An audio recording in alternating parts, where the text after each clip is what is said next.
¿Cómo está? tal? ¿Qué dicen? ¿Cómo anda? Muy bien. Bueno, lo primero que le quiero preguntar es que el presidente estuvo hablando de usted. Usted sabe, ¿no? Sí, sí.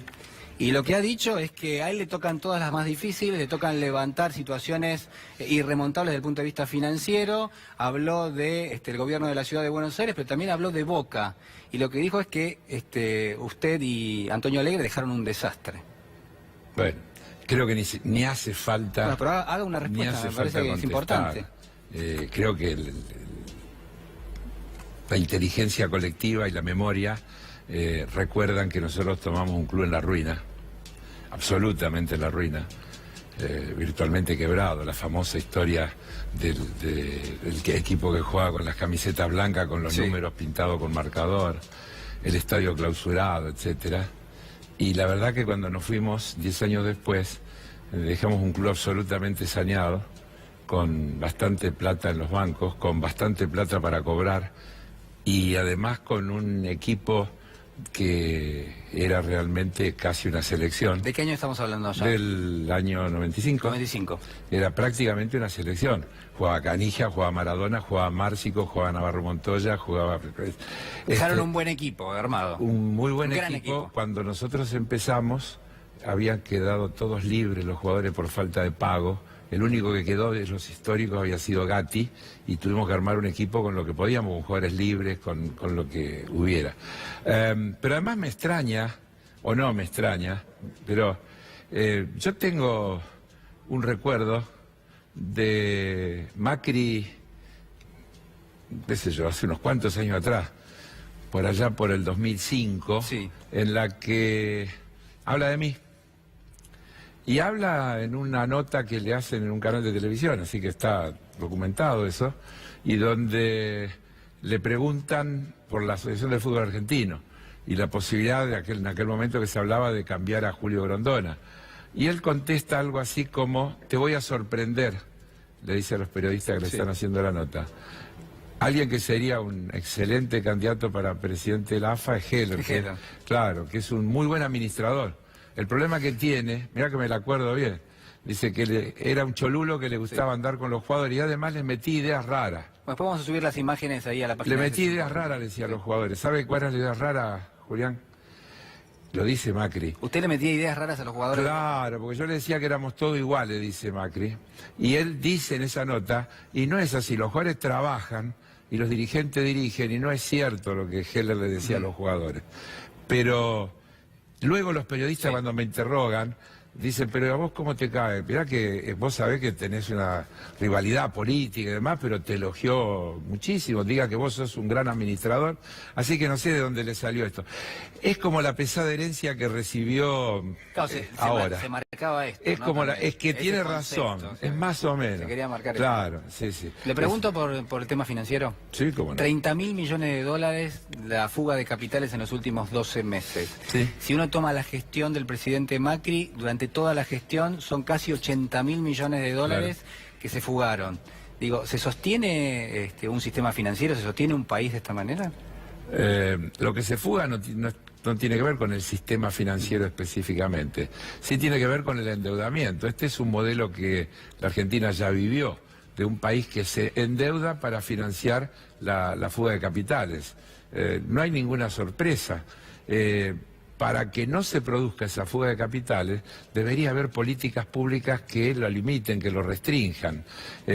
Si no hay ninguna restricción, es casi un movimiento natural en un país que está en un marco de inestabilidad, porque no hay que tomar el tema de una variable, hay que tomar todas las variables. Se liberó el ingreso y egreso de dólares al país, ¿no? Se liberó absolutamente, se eliminó todo tipo de regulación, no existe ninguna restricción, pero además hay un problema elemental.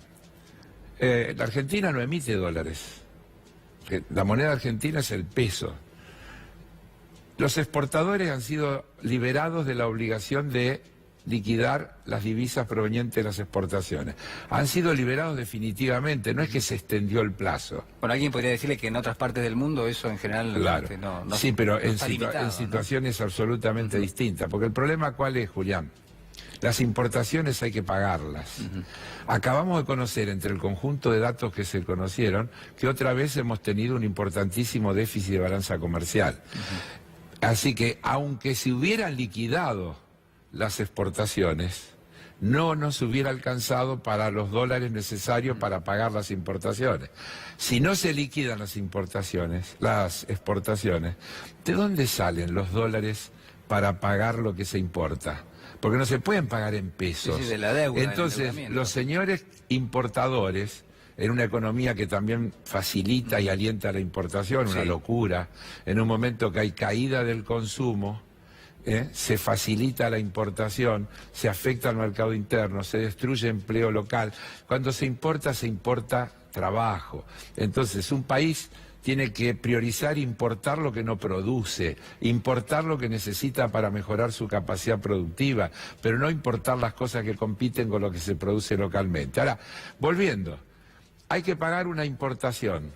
El señor que tiene que pagar la importación, ¿qué hace? Tiene que ir a comprar. ¿Quién provee a ese mercado? Entonces el precio se va a cualquier lado y pasa toda esta cosa que vemos.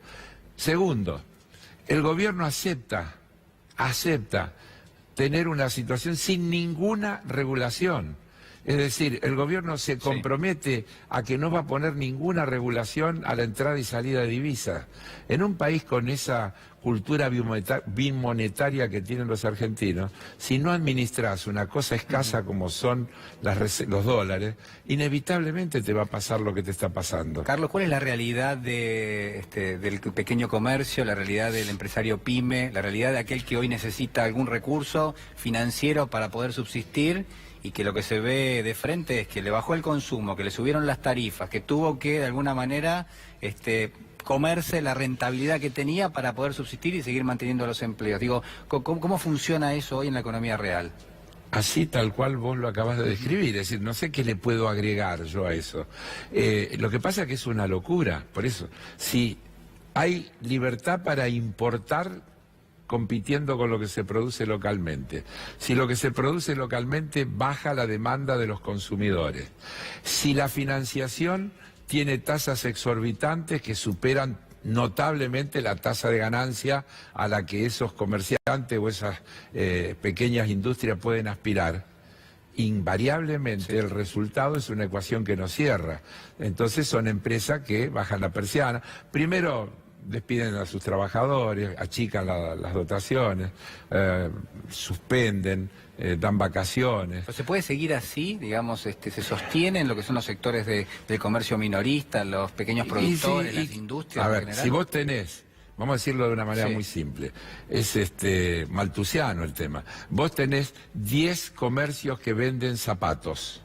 Hay crisis, se funden 3, un poquito de lo que vendían esos 3 le queda a los otros 7 y se reacomoda. El tema es el costo que eso tiene en términos de trabajo, en términos de vida, en términos de actividad económica, etcétera, y sobre todo en términos de perspectiva futura, es tremendo.